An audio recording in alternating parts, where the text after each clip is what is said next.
श्री स्वामी समर्थ, श्री अक्कलकोट महाराज, श्री स्वामी समर्थ हे पूर्ण दत्तावतार होते.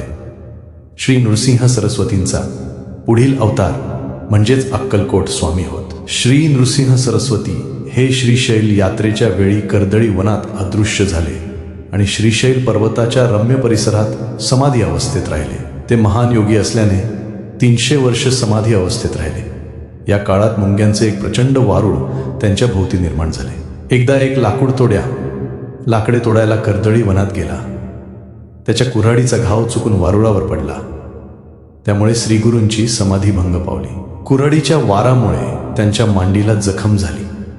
ते उठून कर्दळी वनातून बाहेर पडले. तेथून ते फिरत फिरत बंगालमध्ये गेले. गंगातटाने हरिद्वार, केदारेश्वर इत्यादी ठिकाणे पाहत उत्तर प्रदेशातून खाली दक्षिणेकडे आले.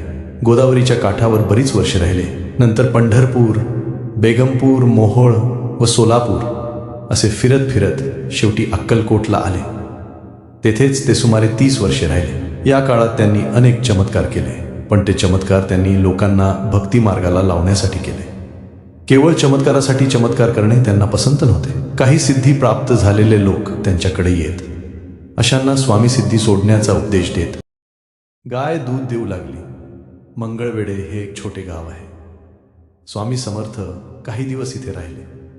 गावात फिरून काही वेळा ते भिक्षा मागायचे. एकदा स्वामी समर्थ एका ब्राह्मणांच्या दारी उभे राहिले. भिक्षा मागू लागले. त्यांनी ब्राह्मणास दशमी मागितली. ब्राह्मणाने स्वामी महाराजांना पाहिले. त्याने ओळखले हे कोणीतरी सिद्ध पुरुष आहेत. तो स्वामी महाराजांना म्हणाला, महाराज, माझी गाय दूध देत नाही, काय करावं? स्वामी महाराज गायजवळ गेले. म्हणाले, बाई, हा गरीब ब्राह्मण कुटुंब वत्सल आहे, त्याला दूध देत जा. नंतर ते ब्राह्मणाला म्हणाले, ब्राह्मणा, या गाईचं आज दूध काढ, संध्याकाळी दशमी करून ठेव, मी संध्याकाळी येईन.